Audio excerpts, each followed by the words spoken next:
MATLAB kinematics examples.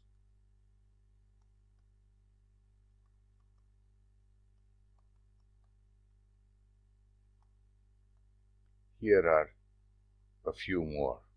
Okay, so this is at the request of one of the students. This one is related to a problem that you had on your mid-sem. I'm just making it very slightly more general. So here we have this slider, and I have given it an offset. Doesn't matter. And then that's a slot, and this is the slider. And then here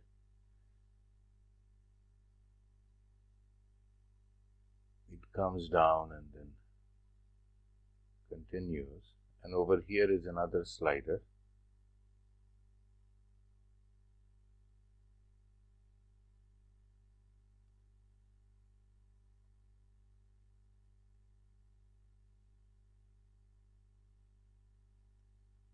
And then it comes here, and on this line there is another slider.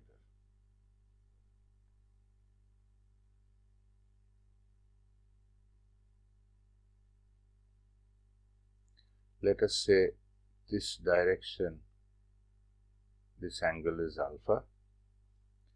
Let us say this angle is theta. Let us, for the purposes of dimensioning, let us extend this line and drop a perpendicular here. Let us say this distance here is E1. It is an eccentricity, it is 1. Let us say this distance here is E2, and let us extend this line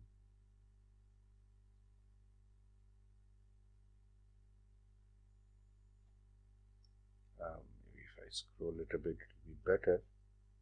Let us draw it a little better. Let us say this distance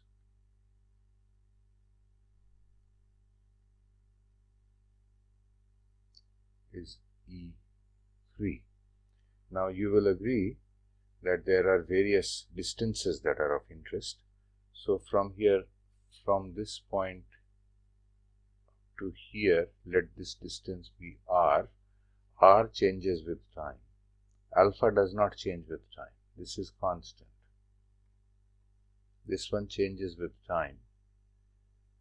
This distance here, from here up to here, this distance,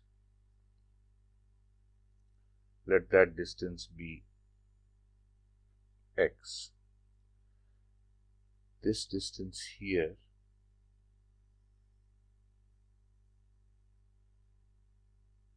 let that distance be s.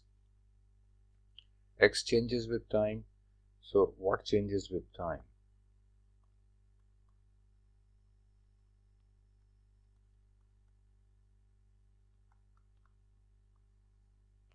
Theta r x s. What remains?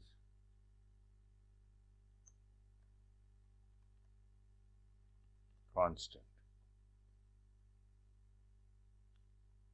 E1, E2, E3, alpha. Alright, let's try to write equations. Come here and I will use green for this now. I'll write my first equation, which is I can go from here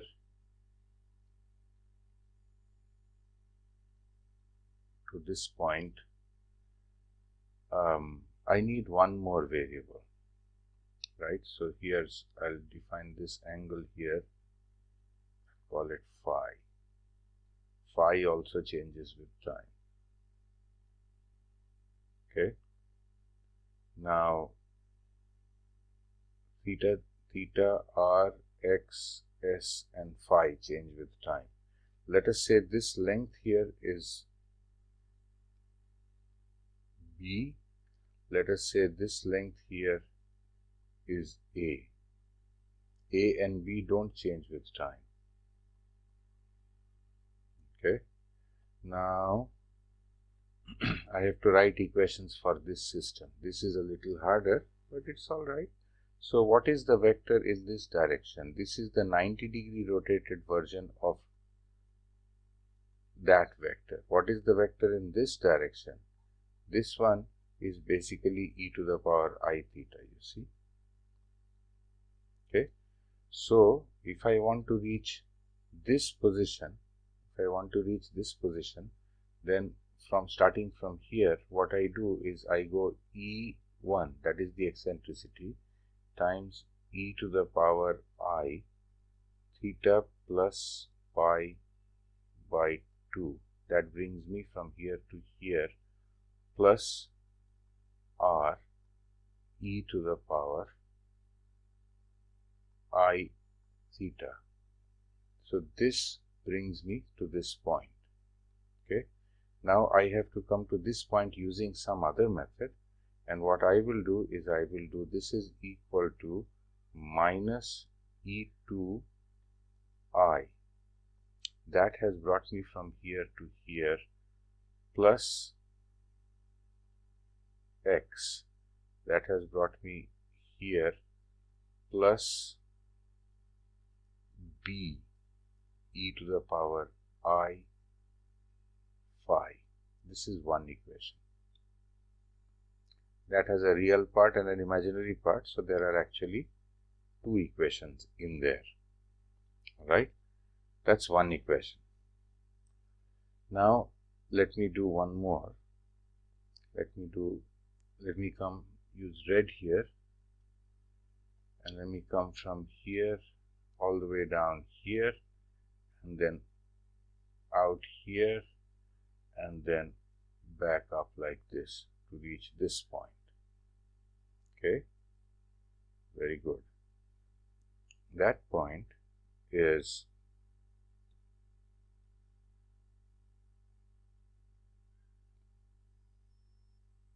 minus E3I plus S e to the power I alpha. So that brings me here, plus A e to the power I phi. That brings me here, is equal to minus E2I plus XS. And this is the second equation.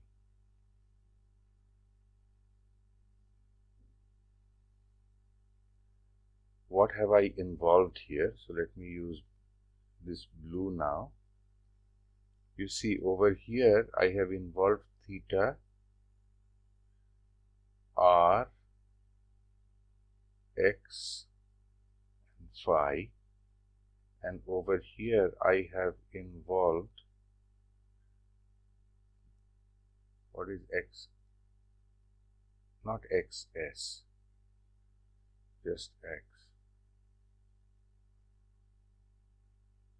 Sorry. Okay.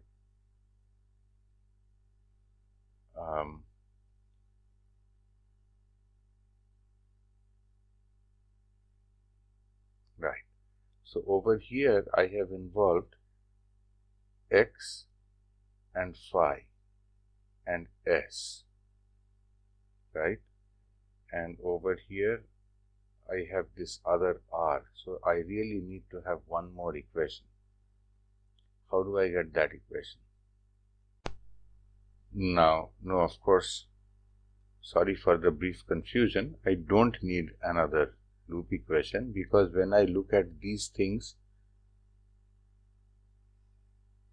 this is a mechanism, it has 1 degree of freedom, and so theta will be specified. So when theta is specified over here, then there are only these unknowns that remain to be determined. So given that there are 4 unknowns to be determined, I have 4 equations. Apologies for that brief moment of confusion. Let me continue. These things happen. Alright, let's look at another problem. This problem, a little bit easier. Let us see. It's got 2 degrees of freedom. It does not have the sliders, but it's got 2 degrees of freedom. So this problem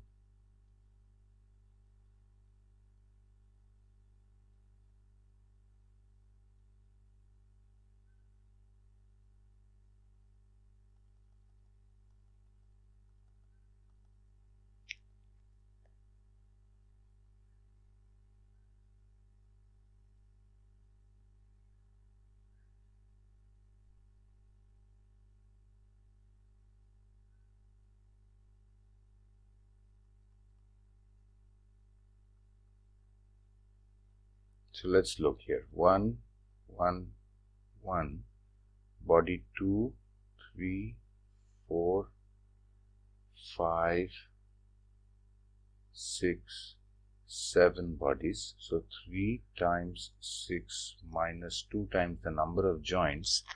The number of joints is 1, 2, 3, 4, 5, 6, 7, 8. So 2 times 8. So this is 18 minus 16 equals 2. Okay. So now let us consider this angle to be theta 2. This angle to be theta 7. This angle to be theta 5. This angle to be theta 4, this angle to be phi, which is fixed, and this angle to be theta 3. Okay, very good. Now let us write loop equations. So let us say this length is now, let us say this length is now L1A. Let us say this length is L1B. Let us say this angle is minus alpha. That means if the magnitude of the angle is 30 degrees, we will say alpha is minus 30 degrees. And let us say this angle is beta. Then alpha, beta, phi are fixed. They don't move. Okay, let's say this length is L2, this length is L3, this length is L4A, this length is L4B, this length is L5, this length is L6, this length is L7. Remember, 2 degrees of freedom. This was the source of the brief confusion in the previous video. Okay, now let us write our loop equations, and we will do this easily enough now that we know what we are doing. It is not difficult. I am going to take a slightly heavier pen. I am going to begin here, and I am going to make my way to that point in 2 different ways. Okay, so loop equation 1, L1A e to the power I alpha, that brings me from here to here, plus L5 e to the power I theta 5, that brings me to here, plus this distance is L4B, L4B, which is fixed, e to the power I theta 4 plus phi. Remember that phi is a constant. Okay, so that brings me here, and this is equal to L2 e to the power I theta 2 plus, because that one has brought me here, plus L3 e to the power I theta 3. So here is one equation. It has a real part and an imaginary part, so it therefore has two equations built into it, two scalar equations. Very good. Now let's start here. So this one I will do with, let me see now, let me do this with this color. Okay, so I'll start here now and I will come here. So for that I will write L1b e to the power I beta, and I'll remind you that beta is a constant. Then from here I will come here, so I will write plus L7 e to the power I theta 7. Then from here I will come here, which is plus L6 e to the power I theta 6, and this is equal, I start again from here and I go here, L5 e to the power I theta 5, and then from here I go here, which is plus L4a e to the power I theta 4. Okay.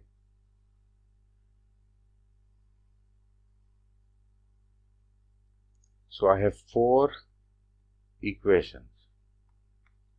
How many do I need? So here is the issue is that there are 2 degrees of freedom. So 2 of those angles will be specified by us. Maybe theta 2 and theta 5 will be specified. That's fine. So I come here. In this part there are no unknowns. In this part theta 5 has been specified. In this is not an unknown. Phi is not an unknown. So here I have one unknown. Theta 2 is also specified. So that is not an unknown. Theta 3 is an unknown. So I have 2 unknowns in 2 equations. In fact, I can solve for those. Okay, as we have been doing before, there is no problem. Now let me use this color here. So in this part, there are no unknowns. Over here, theta 7 is an unknown, so that's one unknown. Over here, theta 6 is an unknown. Theta 4, of course, is an unknown, but that has been counted. And theta 5 is given. Theta 5 is given, right? So once again, there are 2 new unknowns. You can think of theta 4 as included in the list, and these are simultaneous equations. So 4 unknowns. So for position, we have nonlinear equations,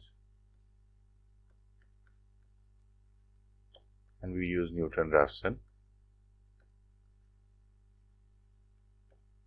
And then the rest by differentiation, relatively easy. Finally, let me do a third problem. I think I should scroll down here. Let me do a third problem, and that is this one. So let us say I have one body that sort of looks like this.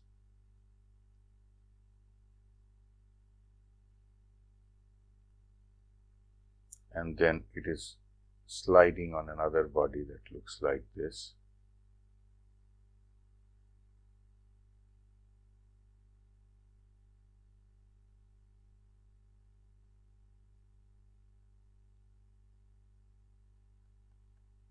Let us say for simplicity that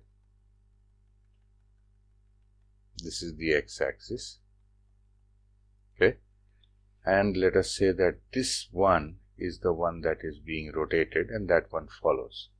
Okay, now how do we do this? How do we study the kinematics of this? So here, for very local analysis, okay, as we had done at the start of the course, we can use equivalent linkages. So up to accelerations. Okay. So what we do is, this is a circle, it has a certain, there's a common normal. This circle has a radius, let us say that radius of curvature is up to here. This circle has a radius, let us say that radius is, that center is here. Okay. So then the equivalent linkage, as has been discussed earlier in the semester, is this one.